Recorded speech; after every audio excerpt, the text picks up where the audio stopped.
nosso Senhor e Salvador Jesus Cristo, você é multiplicado. Santo Pastor, na culto e louvor e adoração, aquele que é digno de toda honra, de toda glória e de todo louvor. O convite ao culto está em Hebreus 13, versículo 15. Por meio de Jesus, pois ofereçamos a Deus sempre sacrifício de louvor, que é o fruto de lábios que confessam o seu nome. Vou repetir? Por meio de Jesus, pois ofereçamos a Deus sempre sacrifício de louvor, que é o fruto de lábios que confessam o seu nome. Louvemos ao Senhor no hino 26, ao Deus grandioso.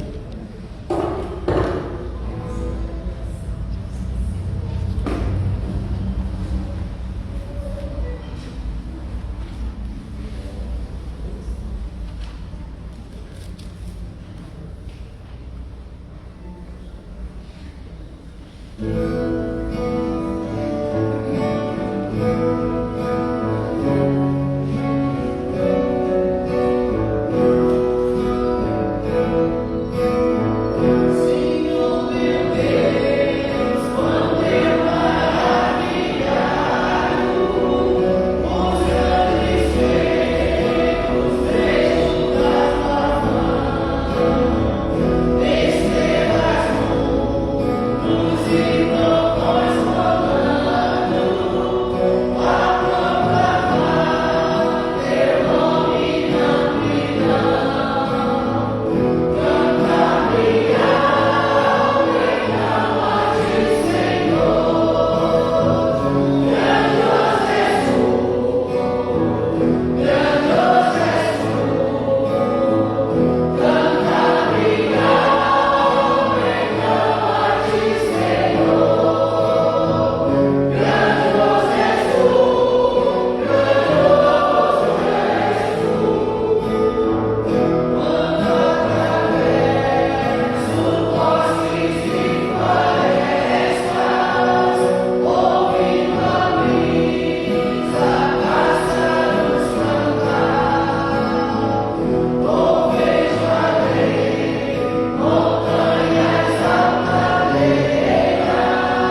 Ó Deus, nosso Pai, nós louvamos o Teu nome, Senhor, pela Tua grandeza, pela Tua misericórdia, pela Tua graça.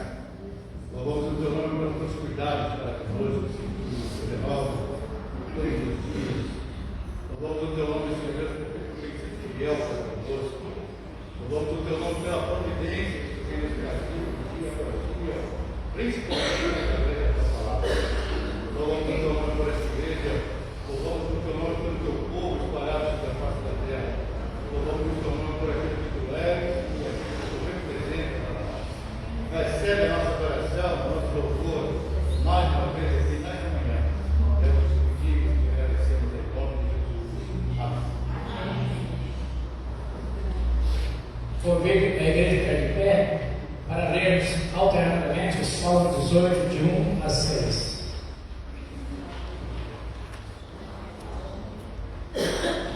Salmo 18, de 1 a 6. Leitura alterada. Eu te amo, ó Senhor, força minha.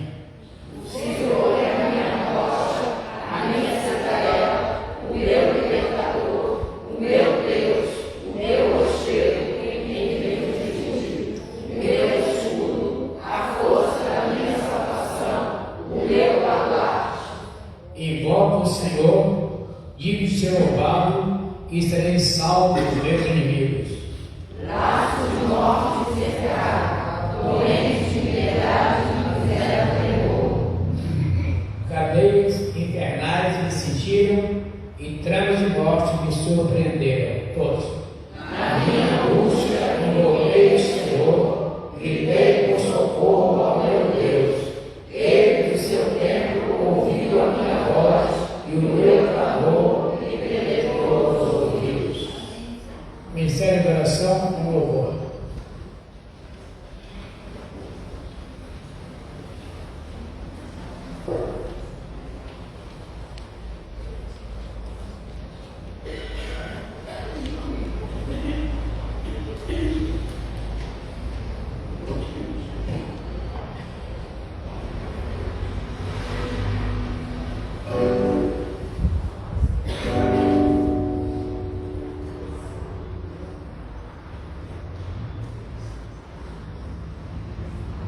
Vamos ficar de pé, gente?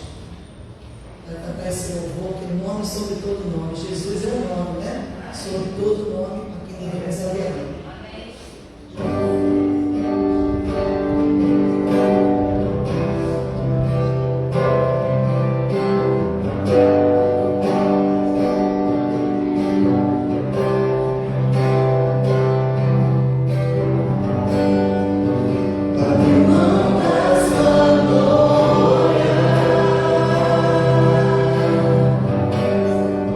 Semelhante a um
Neste momento, vamos entregar no altar do Senhor os dízimos e ofertas, pequena parte do muito que Deus tem nos dado.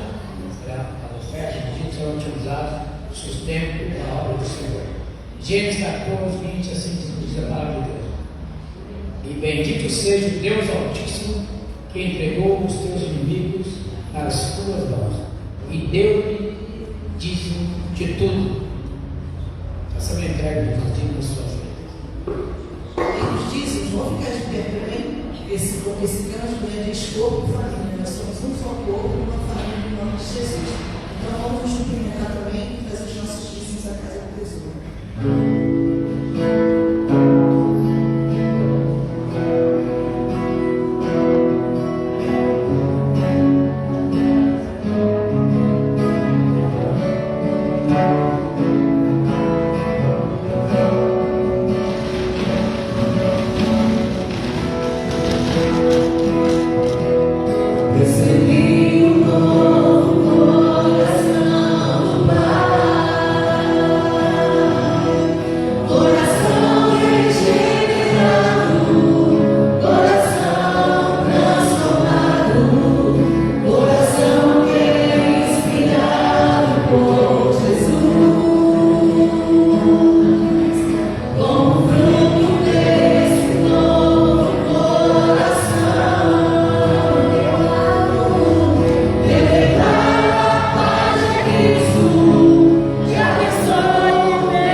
Recebi o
nossos louvores, nossas orações, nossas petições e também nossos dízimos e nossas ofertas.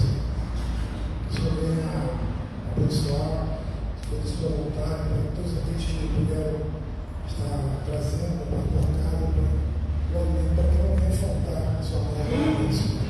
Agradecemos no nome santo e precioso de Jesus. Amém.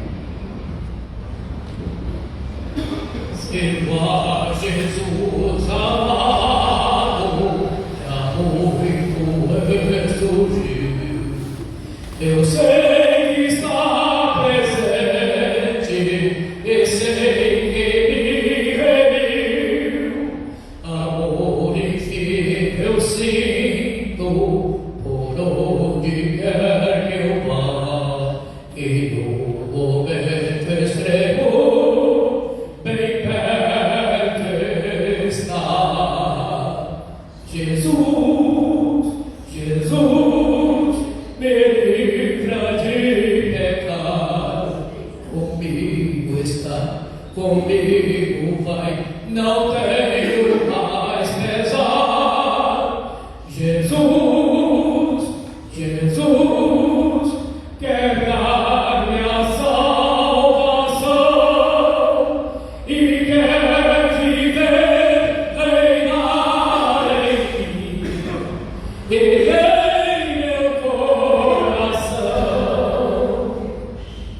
Alegra-te, ó crente, cantando com fervor, eternas aleluias a Cristo Rei Senhor, auxílio dos que buscam, refúgio dos que creem, é sempre nossa fonte de todo bem. Jesus, Jesus, me livra de pecar. Comigo está, comigo vai, não tenho mais pesar. Jesus, Jesus, quer dar-me a salvação e quer viver, reinar em mim e em meu coração.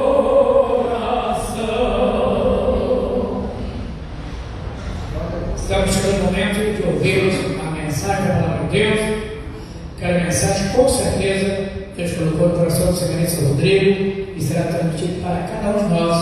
Tenho certeza absoluta que Deus tem uma mensagem para o seu coração, para o meu coração e para o nosso coração.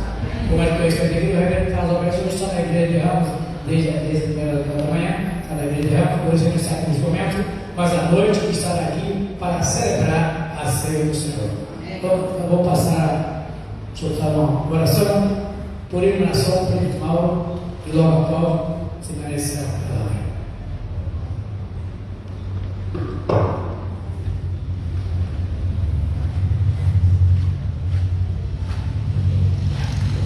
Olha, querido.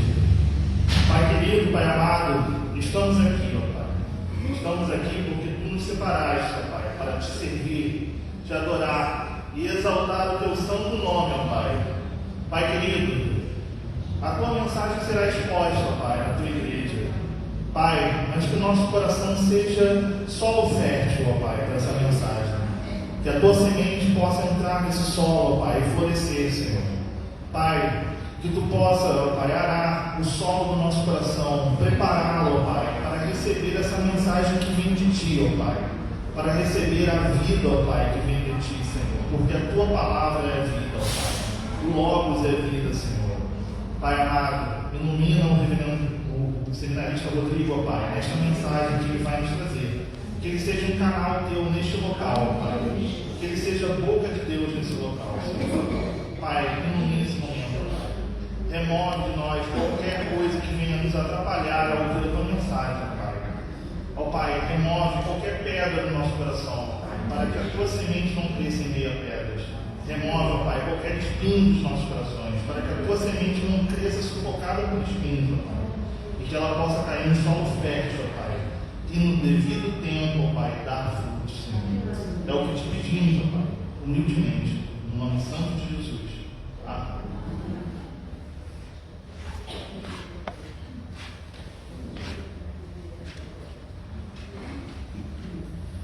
Bom dia, irmãos, graça e paz sejam todos.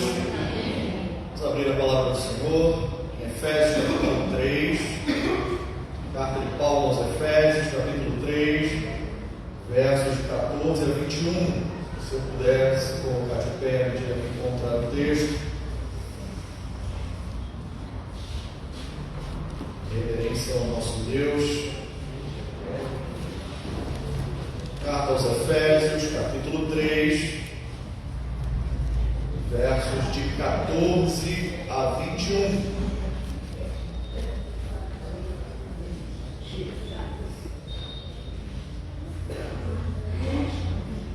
Bem, diz a palavra do Senhor: por esta causa, me ponho de joelhos diante do Pai, de quem toma o nome toda a família, tanto no céu como sobre a terra, para que, segundo a riqueza da sua glória, vos conceda que sejais fortalecidos com poder, mediante o seu Espírito no homem interior, e assim habite Cristo no vosso coração pela fé, estando vós arraigados e alicerçados em amor, a fim de poderdes compreender com todos os santos qual é a largura e o comprimento, e a altura e a profundidade, conhecer o amor de Cristo, que excede todo entendimento, para que sejais tomados de toda a plenitude de Deus. Ora, aquele que é poderoso para fazer infinitamente mais do que tudo quanto pedimos ou pensamos, conforme o seu poder que opera em nós, a ele seja a glória na igreja e em Cristo Jesus por todas as gerações, para todo o sempre. Amém. Podeis assentar.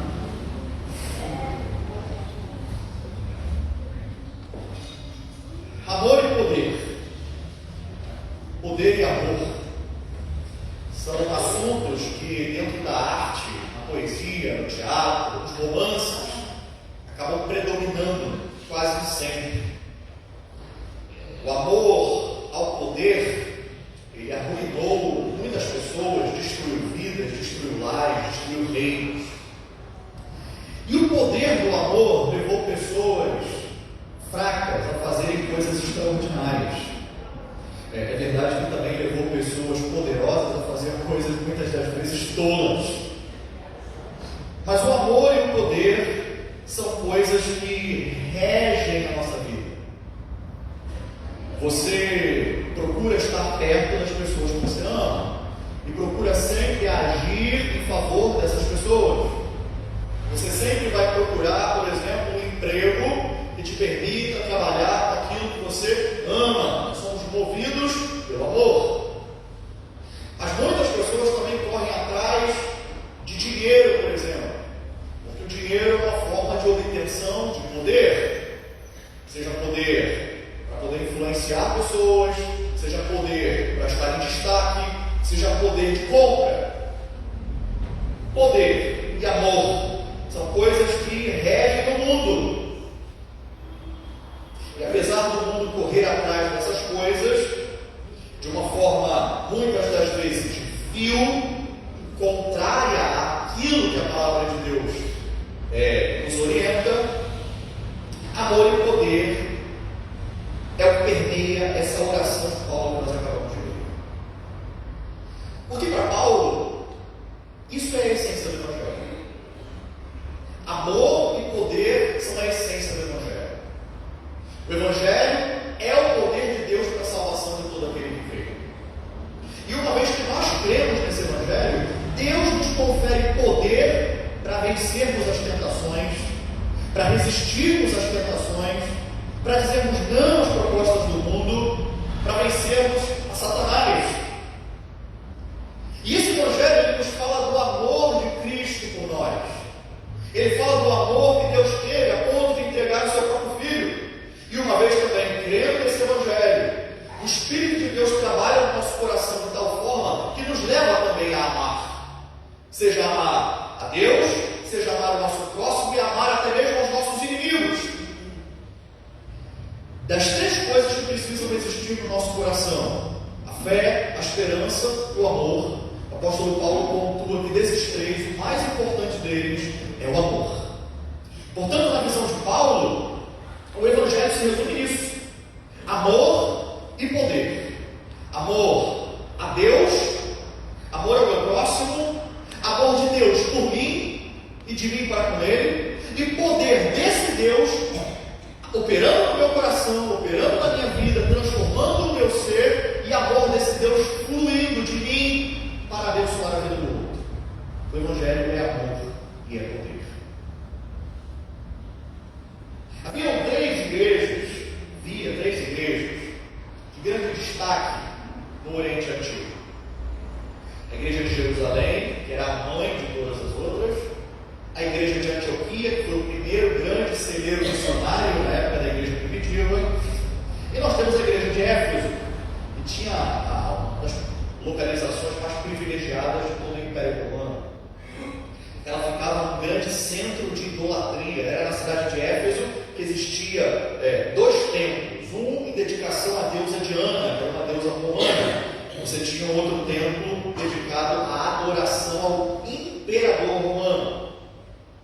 Paulo, quando ele prega o Evangelho em Éfeso, um grande avivamento surge naquela cidade, fazendo com que Éfeso se torne talvez tão missionária quanto a igreja de Jerusalém e quanto a igreja de Antioquia. As pessoas que antes frequentavam esses templos idólatras agora vão até as praças e queimam os livros de magia, rompendo completamente com o seu antigo estilo de vida, com a sua antiga crença. Aquela cidade experimentou, através do ministério de Paulo, o verdadeiro mover da parte de Deus. E quando Paulo se despede dessa cidade, ele deixa ali uma igreja robusta, com problemas, é verdade, mas ele deixa ali uma igreja robusta. E agora ele está preso na cidade de Roma, de onde ele escreve essa carta para essa igreja. Possivelmente ele está se dirigindo aos novos convertidos daquela localidade. E ele ora por esses novos convertidos, ele ora por esses leitores. A gente pode imaginar Paulo, antes de escrever a carta, se ajoelhando para orar, e ele clama a Deus em favor dos seus leitores, e depois ele se levanta e ele pega lá a pena e começa a escrever: olha só, eu estive de joelhos diante do Pai e eu orei por vocês para isso. Eu tenho intercedido por vocês. A estrutura da carta aos Efésios, ela geralmente é vista como uma estrutura muito simples. São 6 capítulos, onde os 3 primeiros tratam de doutrina, enquanto os 3 últimos tratam de ética. Então, mesmo na carta, ele vai falar sobre no que você deve acreditar, e depois como você deve viver, como você deve agir.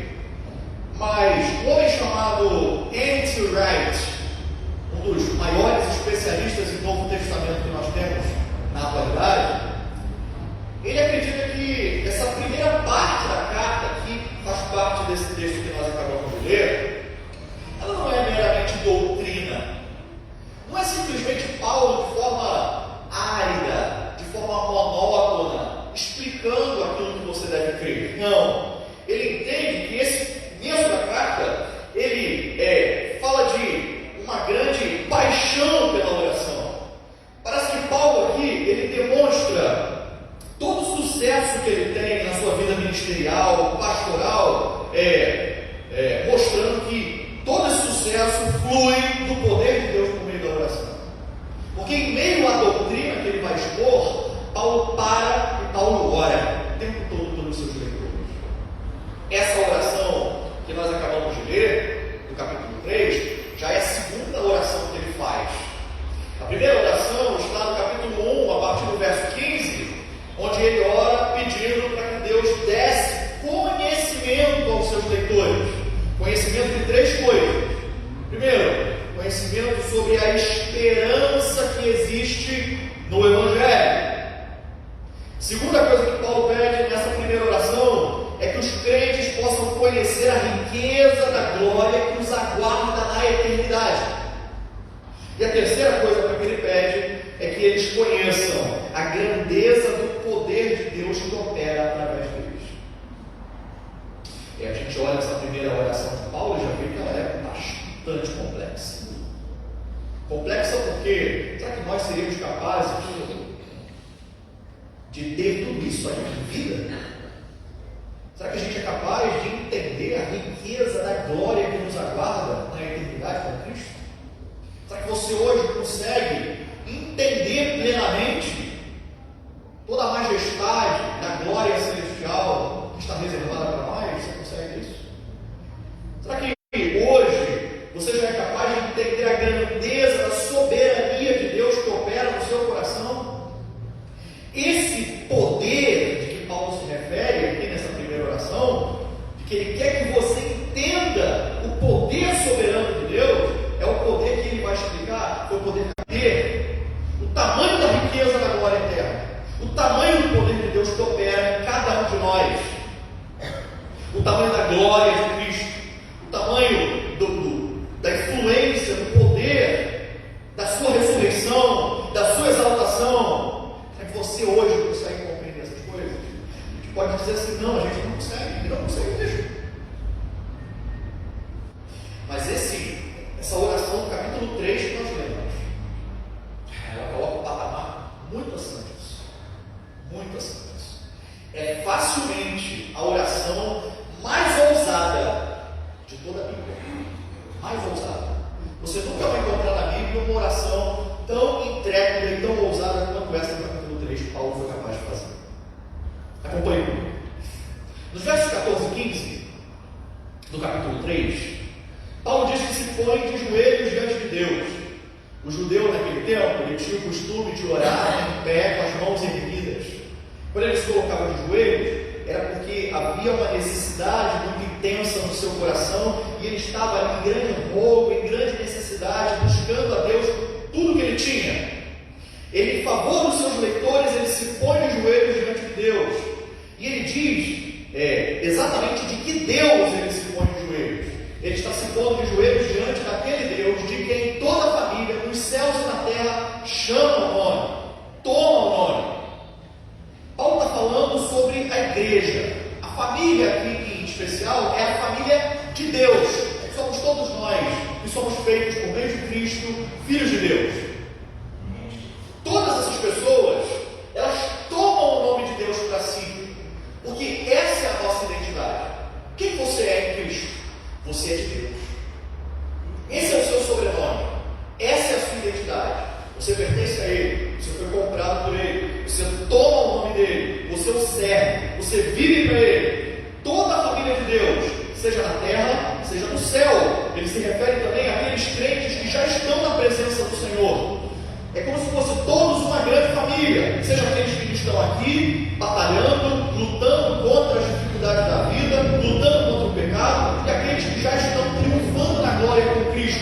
Seja quem for, todos eles tomam o nome de Deus. Esse povo de Deus, essa família de Deus, que carrega o nome desse Deus, é diante desse Deus, dessa família, que Paulo se põe de joelhos. Ele não está se pondo de joelhos diante da Diana dos Efésios. Ele não está se pondo de joelhos diante do imperador romano que era cultuado naquela cidade. Não. Paulo suplica diante do Deus Todo-Poderoso o favor dele em favor dos seus leitores, em benefício dos seus leitores. E Paulo poderia pedir muita coisa a Deus. Paulo estava preso. Ele podia pedir a sua libertação. Há alguns estudiosos que acreditam que Paulo era uma pessoa enferma, então ele poderia pedir a cura da sua enfermidade. Nós lemos lá em 2 Coríntios 12, ele falando sobre um espinho na carne que possuía. Ele podia insistir em oração com Deus a respeito desse assunto, e podia pedir milhares de coisas. Mas se você olhar o verso 16, o primeiro pedido, dentre alguns que Paulo fará aqui em oração, é fortalecimento interior. Fortalecimento interior. Verdade que às vezes nós somos surpreendidos pelo desânimo, pela fraqueza, pelo cansaço, e nós precisamos ser fortalecidos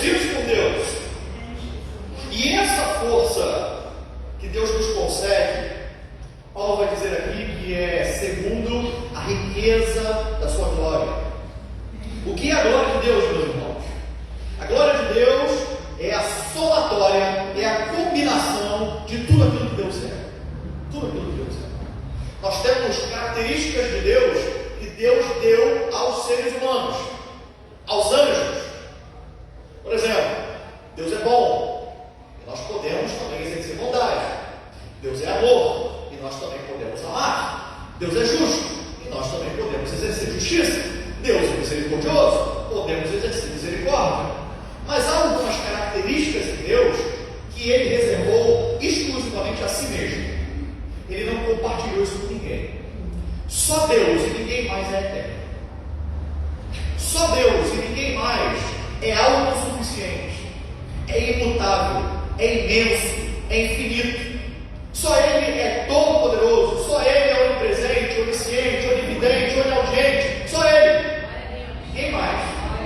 Então, quando você pega todas essas características de Deus, tanto o que Ele permitiu que outras criaturas tivessem, quanto aquilo que Ele reservou apenas para si mesmo, e soma isso tudo, você tem a natureza de Deus.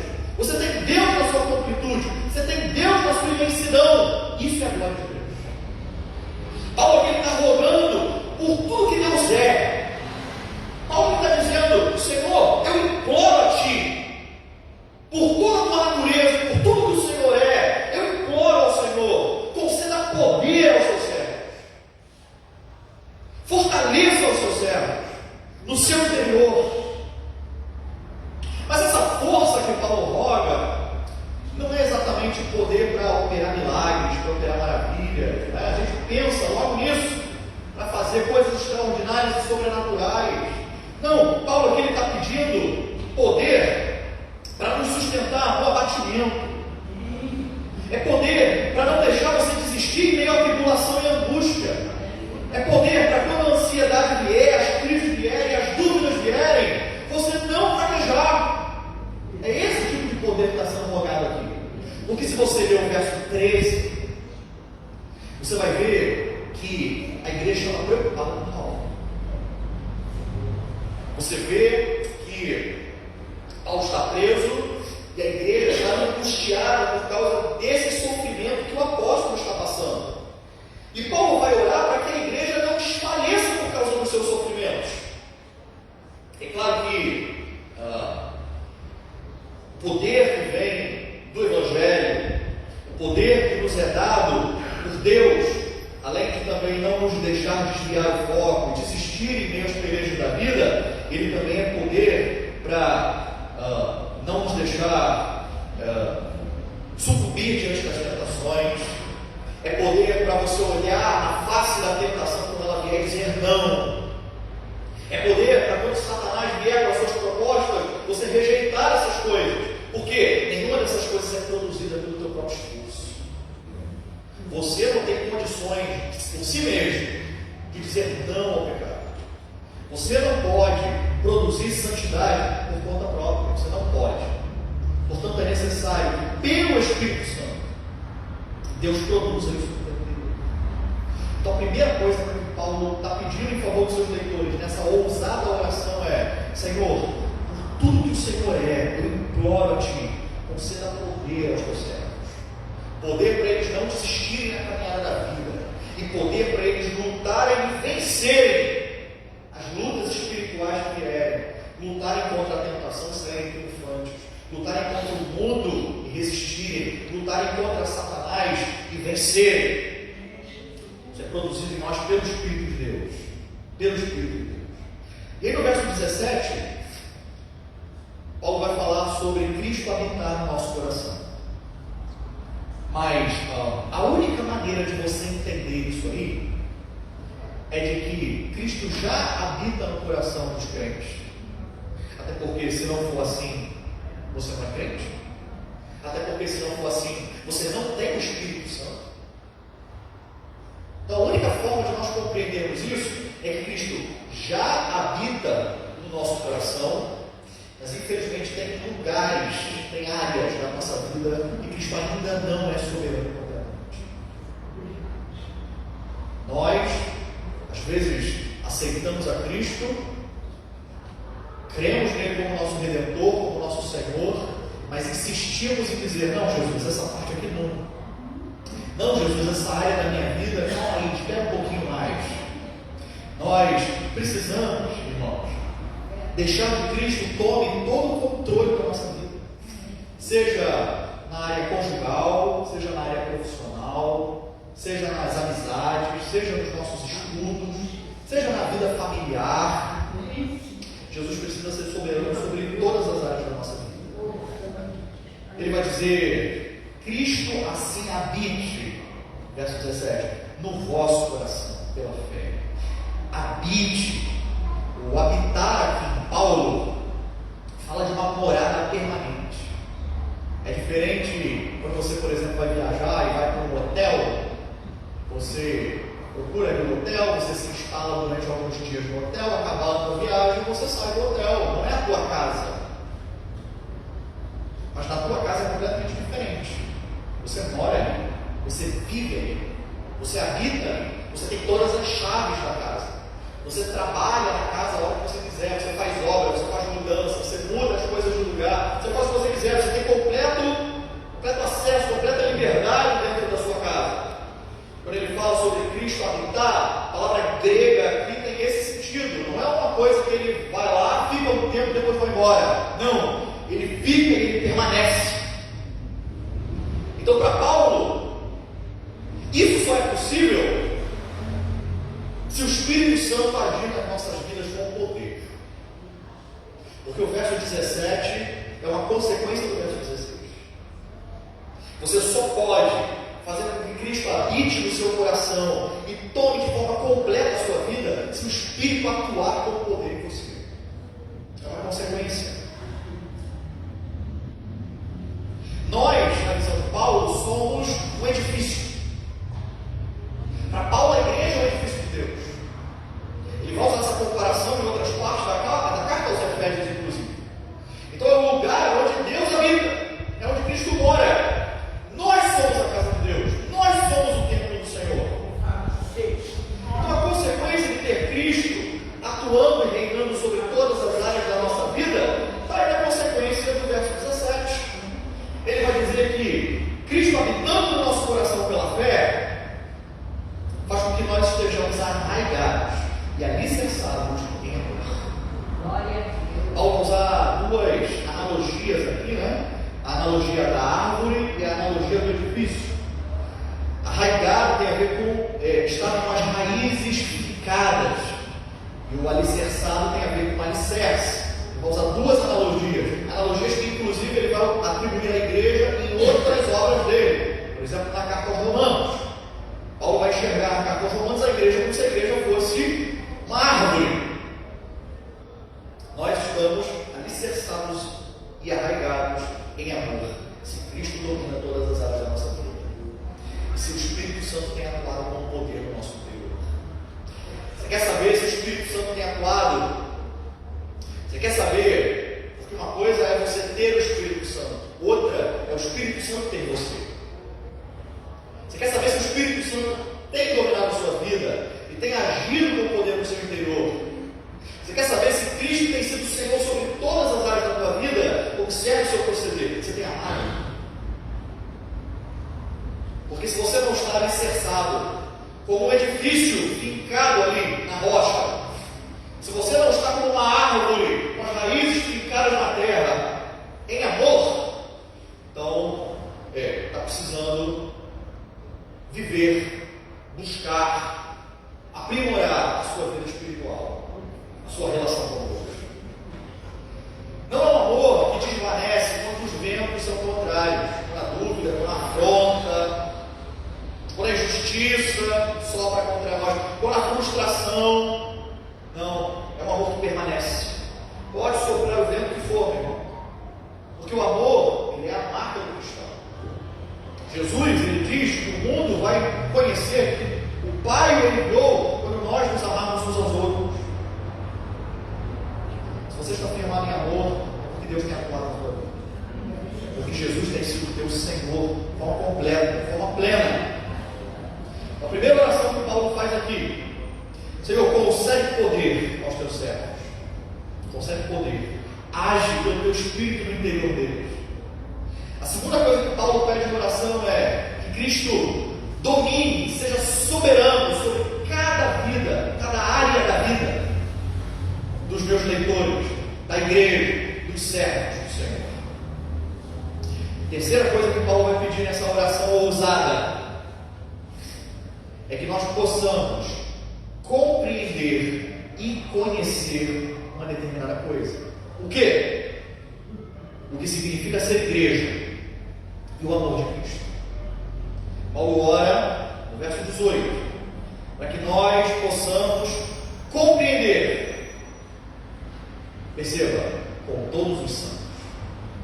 Na visão de Paulo, o cristão ele precisa viver uma vida comunitária. É muito estranho ao Novo Testamento uma pessoa que quer ser igreja sozinha.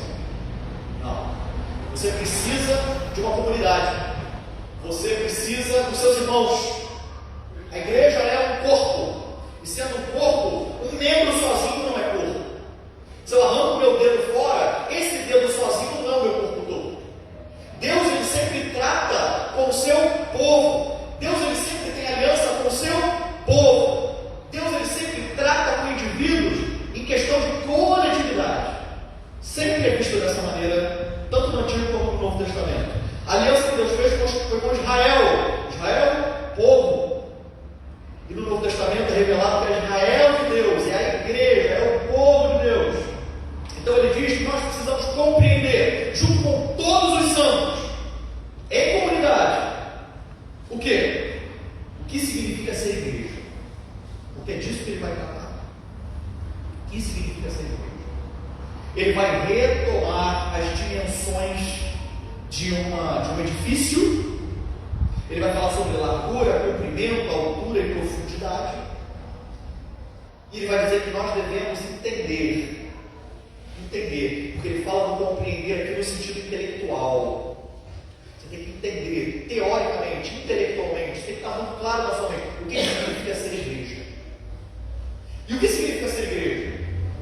Ser igreja significa ser dominado pelo Espírito Santo, ser cheio do Espírito Santo, ter o Espírito atuando no seu coração, ter o Cristo como Senhor da sua vida e estar alicerçado na palavra. É isso que significa ser igreja. E nós, muitas das vezes, falhamos em ser igreja, porque nós não temos cumprido isso aqui. Porque nós não temos buscado a Deus em oração e clamado ao Senhor com a mesma ousadia de Paulo, de que Ele domine cada área da nossa vida. É porque temos sido negligentes em muitos momentos e queremos dizer: Jesus, aqui não. Quando Jesus te chama para ser Senhor da sua vida inteira, quando nós dizemos ao Espírito Santo: olha, eu sei que o Senhor me dá força, mas eu acho que eu posso conseguir pelo meu próprio esforço. Não é isso que é ser igreja. Ser igreja é estar na completa dependência de Deus. É ser uma árvore plantada nele, cujas raízes são alimentadas pelo amor dele, para que possamos produzir frutos de amor. Isso é ser igreja. Então Paulo quer que nós compreendamos o que é isso, o que isso significa. E aí vem uma outra coisa. Você percebe que Paulo vai progredindo na intensidade da oração. Olha o que ele vai pedir no verso 19. Depois de pedir, nós entendamos o que quer dizer ser igreja. Ele vai pedir a Deus que nós possamos conhecer. E o conhecer, diferente do compreender do verso anterior, ele não está falando só de conhecer de maneira intelectual, ele está falando de experimentar, de desfrutar na prática disso, o amor de Cristo. O amor de Cristo. E a pergunta que eu faço é: nós temos experimentado o amor de Cristo? Você tem sentido aquele abraço doce, meio ao furacão da vida? Você tem entrado no teu quarto, fechado a tua porta em oração e parece que o mundo lá fora desaparece? Você tem sido embebido pelo amor de Cristo? Você tem sido embriagado pelo amor de Cristo? Tem uma história de um puritano, agora eu não me lembro se foi John Flavel ou se foi Jonathan Edwards, seja onde for. O homem estava indo para a igreja a cavalo, ele precisava passar por um bosque para poder chegar à igreja. E ele, no meio do caminho, estava lá cavalgando e começou a meditar sobre o amor de Cristo, sobre a glória de Cristo. E ele do nada se perdeu no meio do bosque, um bosque que ele conhecia com a palma da mão dele. Ele já não conseguia entender mais onde ele estava. Tamanho foi o êxtase que o tomou. Ele percebeu que estava há horas refletindo sobre esse amor. Ele chorava. Ele se pegou já fora do cavalo, sentado na grama, contemplando a majestade de Deus pela fé, olhando a natureza e vendo Cristo em tudo aquilo. Há horas. Ele nem tinha percebido isso. Quando ele se deu, ele já estava fora do cavalo. Blaise Pascal, a gente conhece ele como um grande matemático, mas ele, quando ele morreu, encontraram no paletó dele uma tira assim, de couro, escrito meia-noite, naquele dia, eu vi fogo, eu vi coisas extraordinárias. Não sabemos o que Blaise Pascal viu, mas ele teve uma intensa experiência com Cristo. Será que nós temos vivido experiências com o amor de Cristo? Será que você tem percebido o cuidado de Cristo, a mão graciosa dele agindo na tua vida todos os dias? Será que você tem entendido todos os milagres que Cristo faz na tua vida e às vezes milagres no cotidiano que a gente não percebe, a gente vê coisas extraordinárias? Mas esse amor é o amor que flui do Evangelho. Quando você contempla a cruz de Cristo, quando você entende a sua pecaminosidade, você olha para o Calvário, o Filho de Deus ali pregado no madeiro, isso comove o teu coração, isso arde o teu coração. Porque se você perdeu de vista a emoção do Calvário, é porque o teu coração não tem experimentado o amor de Cristo. E esse amor de Cristo não é qualquer coisa. Não é alguma coisa que você conseguirá desfrutar plenamente nessa vida. Você não vai. Sabe por quê? Porque o amor de Cristo, está dito aqui, ele excede todo entendimento. Você pode tentar racionalizar esse amor. Você pode tentar refletir sobre esse amor. Você pode pegar todos os livros que existem que tratam do amor de Cristo. Você lê todos eles. E você ainda assim não conhecer nem um pouco do amor de Cristo. Até porque aqui não está falando de conhecimento teórico, está falando de experiência. Você tem que viver esse amor. Isso já é muito difícil. Experimentar, conhecer o amor de Cristo que excede todo entendimento. Paulo, eu não consigo. Eu não consigo. E a coisa vai se intensificando. E olha o que ele vai dizer no final do verso 19. O último pedido que Paulo faz em oração, e isso aqui é absurdo. Ele vai dizer que nós sejamos tomados de toda a plenitude de Deus. Lembra que eu falei? Que a glória de Deus é a somatória de tudo que Deus é? De que a glória de Deus é Deus por inteiro. Paulo quer que nós sejamos tomados por isso. Nós sejamos tomados por Deus por inteiro. Não é possível que eu, um pecador, um grão de poeira no meio do universo, possa comportar aquele Deus que nem o céu dos céus é capaz de conter. O reverendo Dias Lopes, quando ele costuma falar sobre a grandeza de Deus em alguns sermões, ele usa a comparação da vastidão do universo. O universo ele tem mais ou menos 90 bilhões de anos-luz. Isso significa que se você, na velocidade da luz, 300 mil quilômetros por segundo, dá para dar 7 voltas e meia na Terra em um segundo nessa velocidade. Se você, nessa velocidade, fosse de uma ponta a outra do universo, você levaria 90 bilhões de anos. Qual o tamanho desse universo? Pois é, Deus é maior que isso. Deus é maior do que o universo. Como é que é capaz, então, não é possível de que esse Deus, que é imenso e infinito, habite em alguém como eu, plenamente? Ao falando da plenitude de Deus. Essa plenitude que habitou em Cristo. Porque ele vai dizer que Cristo, nele, habita toda a plenitude da divindade. Lá em Colossenses 2, Paulo quer que a mesma plenitude divina que habitou em Cristo habite em nós também. No caso de Cristo, porque Cristo era Deus. E ele não deixou de ser Deus quando se tornou homem. Mas nós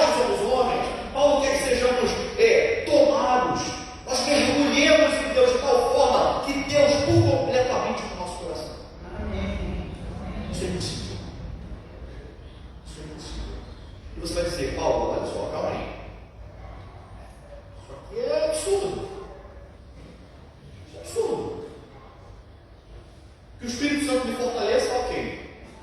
Que Jesus seja Senhor de todas as áreas da minha vida, ok. Vai subir no patamar. Que nós estejamos sempre arraigados em amor, beleza. Que nós compreendamos intelectualmente o que é ser igreja, a sua plenitude, todo o comprimento, toda a altura, toda a profundidade. Paulo quer que nós esgotemos essas coisas. Agora, experimentar o amor de Cristo que excede todo entendimento, isso é muito grande. Nessa terra, nessa vida. Paulo, você quer que a plenitude de Deus habite em mim? Que eu seja tomado por toda a plenitude de Deus? É como você querer colocar o Oceano Pacífico dentro de um copo. É aqueles copinhos de café, sabe? É algo grande demais. Mas veja só. Paulo ele não está fazendo essa oração porque Paulo era louco. Não. Paulo está fazendo essa oração porque, para ele, Deus não só é capaz de fazer isso, como é capaz de fazer infinitamente mais, além de tudo aquilo que nós pedimos. Amém. Então, quando nós olhamos e falamos assim, Paulo, isso aqui é o limite, isso aqui já não dá para mim. Paulo vai dizer, isso dá, porque Deus é capaz de fazer infinitamente além. A gente pensa que acabou, tem uma estrada imensa ainda, e Deus é capaz de avançar nessa estrada e ir além, e ir infinitamente para frente. Isso é uma coisa que não termina, o poder de Deus é ilimitado. A confiança de Paulo, a ousadia de Paulo em pedir essas coisas à igreja, é porque ele cria, ele conhecia o Deus que ele servia. Ele sabia do poder que esse Deus tinha. Ele sabia que esse Deus era poderoso para fazer muito além, muito. Paulo, o que você está pedindo, Deus é capaz de fazer além, muito além, infinitamente mais. Através do seu poder que opera em nós, isto é, através do Espírito dele que habita na gente. Ele não poderia terminar o verso 21 de maneira diferente. Ele vai terminar o verso 21 com uma adoração. A ele seja agora, na igreja de Cristo Jesus, por todas as gerações e para todos sempre. É isso que a igreja vai fazer na eternidade. Ela vai adorar a Deus. Ela vai contemplar a majestade de Deus. Ela vai contemplar o ser de Deus na sua plenitude. Ela vai ser tomada na eternidade de todo o ser de Deus. Ela vai experimentar o amor de Cristo que excede todo entendimento plenamente na eternidade. Ela vai entender o que é ser igreja plenamente na eternidade. E a igreja não vai fazer outra coisa senão adorar a Cristo por todas essas coisas. Pelos séculos dos séculos. E pelos séculos dos séculos. E Deus há de nos revelar coisas infinitamente maiores do que essas. E Deus há de nos dar conhecimento de coisas muito superiores a essas. E nós hoje dizemos, isso é grande demais, isso é profundo demais. Mas para Deus nada é profundo demais. Para Deus nada é grande demais. Meu irmão, a pergunta que eu faço nessa manhã, ou as perguntas são: o Espírito de Deus tem atuado no seu interior? Jesus tem sido o Senhor sobre todas as áreas da tua vida. Você tem estado arraigado e edificado no amor. Você tem buscado conhecer tudo o que significa ser igreja. Você tem experimentado todo o amor de Cristo por você. Deus tem te preenchido na sua totalidade. Você tem crido que Deus é capaz de fazer isso tudo? E você pode dizer não. Você pode ser sincero e dizer, Rodrigo, não. Irmão, o padrão é algo demais. Mas isso é o Evangelho. Isso é o cristianismo. A gente se contenta com pouco. A gente quer molhar o pé quando tem um oceano inteiro para mergulhar, para se perder, para afundar. A gente quer molhar o pé e está bom. Nós vivemos cristianismo superficial e fraco. Mas Paulo deseja que a igreja seja cheia de amor, e seja cheia de poder. Não é o amor e o poder que o mundo busca pelo seu próprio desejo mesquinho ou para cumprir os seus objetivos egoístas. Não. É poder para impactar o mundo. É poder para transformar vidas. É poder para vencer o pecado e permanecer firme. É amor para viver em obediência a Deus através da sua graça. Não se permita, irmão, baixar o nível. Não aceite menos do que isso aqui. Não se contente com a vida que você tem vivido, a vida espiritual que você tem vivido, que acha que é muito bom. Deus tem vida abundante para você. Deus tem uma vida cristã de verdade para você. Eu queria orar por vocês. Me coloque de pé. Nós ouvimos falar das experiências dos cristãos no passado. E a pergunta que eu faço é: onde estão as nossas experiências com Deus? Nós às vezes nos acomodamos porque não conhecemos o poder da oração. Na verdade, o poder não está na oração, o poder está naquele a quem a oração é dirigida. Jesus certa vez perguntou a um homem: o que quer que eu vos faça? E nessa manhã Jesus pergunta a mesma coisa a você: o que você quer que eu faça em seu favor? O que tem te perturbado? O que tem te tirado do teu sono? Você acha que isso é grande demais para mim? Você acha, por acaso, que eu não sou poderoso para fazer muito além daquilo que você tem pensado, daquilo que você tem pedido? Meu irmão, você pode se livrar desse vício. Meu irmão, você pode conseguir as conquistas profissionais pelas quais você tem orado e batalhado. Você pode se tornar um homem de Deus, uma mulher de Deus, como você gostaria que fosse. Você pode ser cheio do Espírito Santo, como você tem buscado ser. Você pode. Pensa o que tem tomado conta das tuas orações. Pensa. Deus é muito, mas muito poderoso para cumprir na tua vida o que você tem pedido. Falei isso. Pai bendito, nós te agradecemos. Te agradecemos pela igreja de Irajá. Te agradecemos porque nesse lugar o Senhor plantou uma árvore arraigada em amor e um edifício alicerçado em amor. Ó Senhor, as dificuldades da vida vêm e eles tentam nos desanimar, Senhor, eles tentam tirar de nós a perspectiva de Deus das coisas. A nossa perspectiva, Senhor, é sempre uma perspectiva rasa, mas às vezes é porque nós não te conhecemos. Ó Jesus, dá-nos a te conhecer e ter a mesma ousadia de Paulo, Senhor. Sermos capazes de pedir coisas que aos nossos olhos são impossíveis, mas que não são impossíveis a Ti. Ó Senhor, traz de volta filhos que se afastaram dos Teus caminhos, por quem a Tua igreja tem orado. Converte e transforma corações, Senhor. Teus filhos têm orado por familiares, por filhos, por pais, por marido, por esposa, que não te conhecem ainda. O Senhor é poderoso não só para converter esses corações, mas também para transformar essa pessoa em alguém tão crente quanto qualquer um de nós. O Senhor é poderoso, Senhor. Nós depositamos diante de Ti as nossas petições. Essa manhã, com a nossa fé fortalecida, robustecida, por nos lembrarmos dessas verdades. Para Deus nada é impossível. Quando nós colocamos os limites, Deus estende esse limite até o infinito, porque Ele é poderoso para fazer infinitamente mais além do que pedimos ou pensamos.